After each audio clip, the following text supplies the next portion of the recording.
Bonjour à tous, je suis content de vous retrouver pour cette nouvelle capsule qui va aborder les énergies universelles entre le 1er et le 21 juillet 2025, dans lequel le Soleil se trouve dans le signe du Cancer, tandis qu'en numérologie, eh bien, le mois de juillet vibre sur le nombre 7.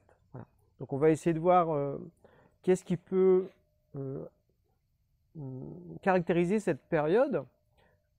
En premier abord, on pourrait dire que c'est quelque chose d'assez paradoxal, parce que le signe du Cancer, lui, est plutôt relié à la notion de sensibilité, de sentiment, d'origine, le passé, la famille, le fait de protéger aussi ce qui nous semble important, essentiel, et puis cette dimension de l'appartenance qui va au-delà de l'aspect famille, des liens du sang, pour se dire au fond à qui ou à quoi je me sens appartenir, pour justement élargir notre vision de la vie. Donc le Cancer on va dire, il est intuitif, il peut beaucoup rêver aussi, il est très relié au monde des images, donc ça peut être des images illusoires, fantasmées, mais aussi des images spirituelles qu'il inspire. Donc tout dépend de comment il va au fond, quel type d'image il va regarder, et puis pour voir est-ce que ça l'inspire ou est-ce qu'au contraire ça le maintient dans son passé, dans des bons moments qui ont eu lieu et qui en fait on aimerait bien revivre ça parce que c'était bien et parce qu'aujourd'hui notre vie voilà elle n'est pas forcément joyeuse, rigolote on va dire, et donc le Cancer peut beaucoup rêver au passé, donc être nostalgique. Il peut aussi être très matérialiste parce que comme c'est le signe qui montre l'incarnation sur Terre, eh bien, c'est comme si ça met l'accent sur le fait qu'on descend dans un corps, et donc on va s'identifier aussi à ce corps, donc on peut devenir aussi très très matérialiste avec la dimension du Cancer. Et d'autre côté, avec le mois 7 du mois de juillet, eh bien c'est toute la sphère mentale qui est prédominante. Alors tout dépend de comment on pense justement. Est-ce qu'on pense déjà? Est-ce qu'on se pose des questions? Parce que c'est un très bon mois pour se poser des questions existentielles. Donc les questions existentielles principales, c'est d'où est-ce que je viens? Qui suis-je? Où est-ce que je vais? Quel est le sens de ma vie? Donc ça peut être un bon moment pour se poser ces questions-là. Le nombre 7 montre aussi la notion de détachement. Donc ça peut faire peur à certaines personnes. Dès qu'on dit détachement, les gens ils ont très peur d'être seuls souvent, ou d'être abandonnés. Mais il s'agit avant tout d'un détachement intérieur, c'est-à-dire que psychiquement, on se libère au fond de certains liens toxiques avec certaines personnes, même avec des gens que l'on apprécie beaucoup. Le fait de s'en détacher, ça ne veut pas dire qu'on ne va pas les revoir, qu'on les rejette, c'est simplement qu'on permet à la liberté de continuer de se développer dans chacun, en fait. Voilà. Parce que quand il y a trop de liens affectifs, eh bien, il y a beaucoup de compromis qui s'enchaînent avec ça. On n'ose plus dire vraiment les choses, on a peur de blesser, enfin bref, il y a tout ce cirque, on va dire, relationnel qui est là, parce que justement, il y a de l'attachement, il y a de la possessivité. Or, le 7, lui, il invite à prendre du recul, à analyser les choses avec bon sens, pour percevoir qu'est-ce qui est vraiment essentiel, qu'est-ce qui est accessoire, qu'est-ce qui est vrai, qu'est-ce qui est faux. Bon. Là, il y a du bruit, on va dire, les avions passent au-dessus. On va attendre.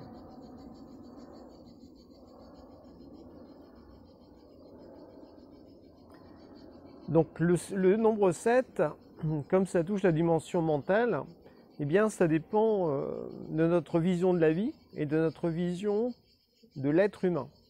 Donc en ce sens, si on fait le pont avec le Cancer, qui est le signe des origines, du passé, donc qui répond davantage à la question, mais d'où est-ce que je viens? Alors que le Lion, lui, va plutôt répondre à la question, qui suis-je? Donc comme là, nous sommes dans cette phase du Cancer du 1er au 21 juillet, il peut être intéressant de se poser cette question existentielle, d'où est-ce que je viens? Quelles sont mes origines? Et donc, selon le point de vue que l'on a de l'être humain, de soi, l'image que l'on a de soi, donc une image, le nombre 7 est aussi relié à la notion d'image, vraie ou fausse, d'imagination, tout comme le Cancer. Donc là, on voit qu'il y a des points qui se regroupent entre ces deux aspects universels. Donc, la notion des origines est intéressante parce que selon l'image que l'on a de nos origines, bien ça occasionne notre futur. Donc, d'après ce que je peux observer, d'après ce que j'ai pu comprendre au travers de mes recherches, de mes méditations, des nombreuses consultations que j'ai pu donner, aussi voilà, de l'observation aussi du monde, comment il fonctionne, on voit qu'aujourd'hui, c'est comme si les gens pouvaient y avoir trois grandes visions de l'origine humaine. La première est très scientifique et matérialiste, donc athée.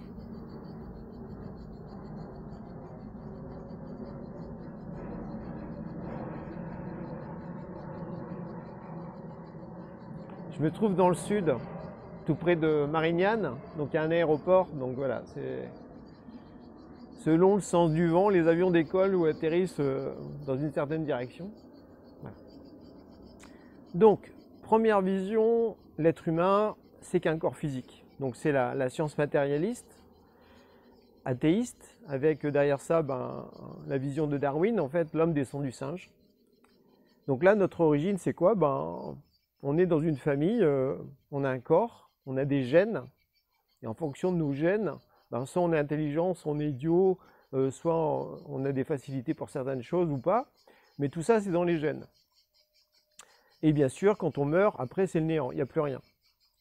Donc, si on cultive cette vision matérialiste de l'être humain, où c'est que le corps qui existe, même les pensées, les scientifiques, dans cette optique-là, disent que c'est une sécrétion du cerveau, ou que les émotions, c'est relié à des hormones, tout ça, bref.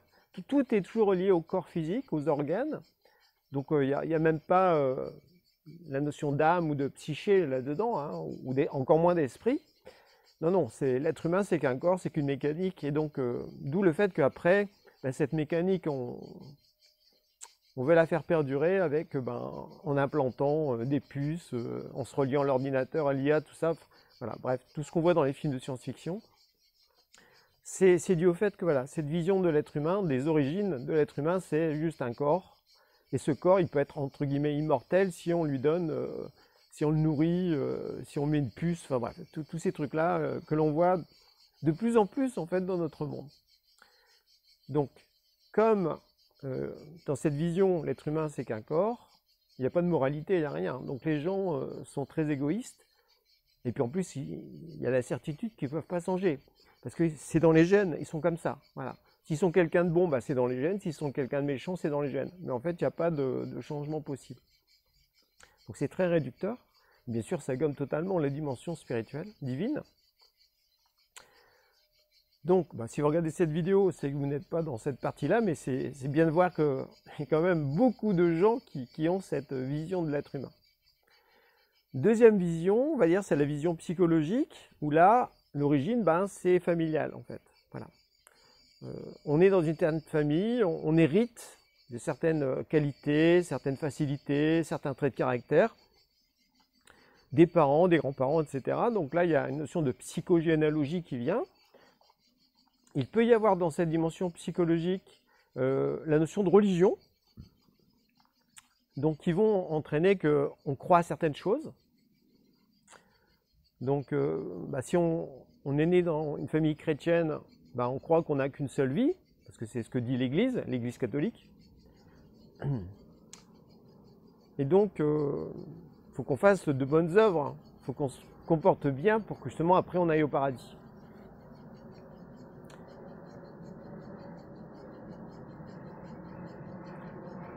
À l'inverse, si on est dans une famille bouddhiste, eh bien la croyance c'est que la réincarnation existe. Voilà. Donc dès le début, on sait qu'on a d'autres vies, on en aura d'autres, et que le but d'évoluer, c'est de sortir de la roue du karma. Voilà. Chaque religion a une certaine vision de l'être humain.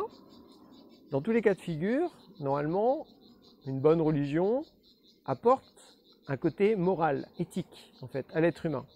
Et qu'en fonction de ses actions, eh bien, son futur va se dessiner après la mort. Si on est dans cette dimension psychologique, familiale surtout, mais qu'il n'y ait pas forcément d'intérêt pour la religion ou le développement personnel, eh bien, ce que l'on voit beaucoup aussi, c'est que les gens s'identifient à leur corps physique, mais aussi à leur personnalité, et aussi aux liens familiaux, au rôle familial. Pour eux, c'est ça leur sentiment d'existence, c'est ça leur origine. Ils appartiennent à telle famille, cette famille a tel arbre généalogique, a telle histoire, et ils rentrent dedans. Et quand les gens ont des enfants dans ce courant-là, eh bien, ils veulent se projeter dans leurs enfants. Voilà. On le voit ça quand, par exemple, des parents n'ont pas pu faire tel ou tel métier. Ils aimeraient bien que les enfants fassent le métier qu'eux, ils n'ont pas pu faire, pour continuer de vivre en fond leur vie à travers leurs enfants. Bon, ça pose un certain nombre de problèmes parce que les enfants en question, eux, ils ont envie de faire d'autres choses la plupart du temps. Voilà. Donc ça, c'est le deuxième courant, on va dire, où l'être humain est vu comme un corps et une personnalité. Cette personnalité, eh bien, elle dépend de la famille dans laquelle on est, etc. Donc, il n'y a pas non plus, dans cette vision origine familiale ou psychologique, la notion vraiment de transformation de soi. C'est-à-dire qu'on est avec un certain potentiel, certaines qualités, certains défauts. Donc, on va essayer de développer toutes ces ressources, comme on dit, dans le développement personnel. C'est pour ça qu'on associe l'être humain à un arbre. Un arbre, ben, ça peut se développer, ça peut donner de bons fruits, ça peut être gigantesque, mais l'arbre va rester au même endroit, en fait, et il va rester de même nature. C'est-à-dire qu'un pommier ne peut pas se transformer en châtaignier. Voilà, c'est pas possible. Donc, la dimension psychologique fait que l'être humain, oui, peut se développer, peut s'accroître, mais il ne peut pas vraiment changer, en fait. On parle donc d'amélioration de soi. Et donc, si on pousse plus loin, ben, ça pousse quand même à faire des efforts pour s'améliorer, donc c'est déjà bien. Et ça pousse aussi, notamment par rapport à sa famille, à essayer de faire de bonnes actions pour que justement on laisse un bon héritage familial. Donc cette deuxième vision est très, très présente partout. C'est possible que ce soit la vôtre en fait, hein, parce que c'est inscrit dans le comportement en fait, ça se voit. Même si les gens disent je suis spirituel et tout, mais en fait dans le comportement on voit que ils sont très famille, ils sont très attachés à un rôle et ils ne s'imaginent pas être autre chose que ce rôle.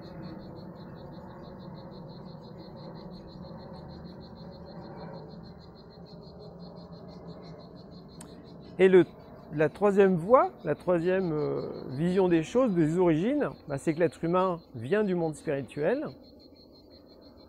Donc il y a la notion de réincarnation qui est présente en conscience. Ce n'est pas une croyance comme dans la dimension de la religion. Ça repose sur du bon sens en fait. C'est-à-dire que pourquoi naît-on dans une certaine famille avec certaines qualités, certains défauts, certains potentiels? Pourquoi vit-on telle vie alors que d'autres personnes, par exemple souvent qui ont fait un tas de mauvaises actions, eux, ils finissent tranquillement dans leur lit, ils ont une vie riche et tout. Voilà. Donc on pourrait se dire, mais si on n'a qu'une seule vie, en tout cas moi c'est des questions que je me disais, mais si on n'a qu'une seule vie, je veux dire c'est la loterie quoi. Voilà. Comment se fait-il qu'il y en a un qui naisse dans une famille riche, il est super doué en tout, il est super beau, bref, il réussit tout, alors qu'il y en a d'autres qui naissent malades, malingres, pauvres. Et c'est la loterie, donc waouh, je veux dire, si on rentre là-dedans, je trouverais que Dieu est profondément injuste. Voilà.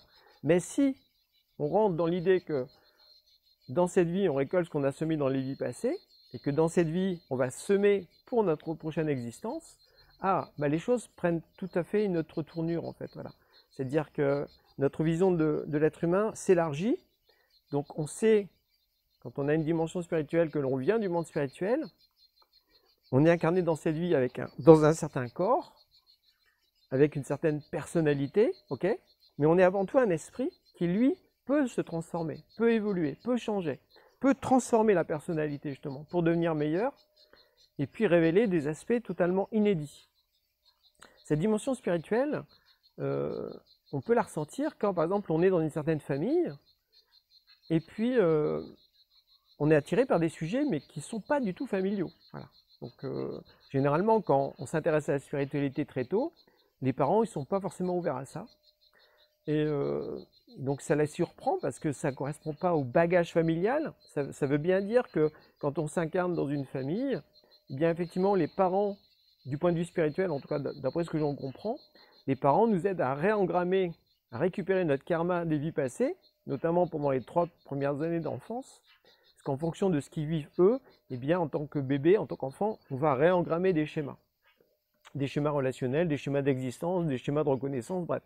On récupère notre bagage, mais en même temps, les parents que l'on a ne vont pas tout nous transmettre parce que on récupère aussi, de façon plus subtile, eh bien, des qualités, des forces, une certaine conscience, parce que si dans d'autres vies on a évolué spirituellement parlant, eh bien, on ramène quelque chose qui ne fait pas partie justement du bagage familial. Donc à partir de ce moment-là, on sait qu'on vient du monde spirituel, on sait qu'on a choisi cette famille pour peut-être retrouver certains êtres, peut-être nous mettre dans certaines conditions, parce qu'on a un certain karma négatif à transformer, mais aussi un karma positif à continuer de développer, et en même temps, comme on s'incarne à une certaine époque, dans une certaine culture, dans un certain pays, eh bien, on est venu aussi développer des choses particulières pour participer à l'évolution humaine. Donc à ce moment-là, la notion d'origine est beaucoup plus vaste, ce qui fait que ça nous ouvre sur un futur beaucoup plus vaste aussi. Donc, si on a conscience que l'on est un être spirituel, avec certaines choses à vivre, une destinée à accomplir, une mission de vie à vivre, voilà, un but à accomplir profondément, pour participer à l'évolution humaine, c'est pas simplement pour sa propre progression, on va dire. On ne vise pas le bien-être dans l'évolution spirituelle, alors que dans le développement personnel, oui, on vise le développement du bien-être, le développement familial, le développement de sa réussite professionnelle. On pourrait dire qu'on fait un peu de spiritualité quand on touche au yoga, au tantra, ou à la méditation pleine conscience, on va dire. Mais pour moi, c'est pas vraiment, c'est pas de la spiritualité véritable, parce que ces gens-là qui font ça ne sont pas conscients qu'ils sont un esprit, ou alors il faut un choc psychologique. Donc ça peut être une rupture sentimentale forte, un accident, un licenciement, bref, une grosse maladie. D'un coup, la personne, elle se décolle et elle se rend compte qu'elle n'est pas ce qu'elle croyait être, elle n'est pas cette personnalité. À ce moment-là, elle peut partir en quête de son origine spirituelle. Voilà, vraiment. Donc là, on rentre dans le réveil de l'esprit. Et c'est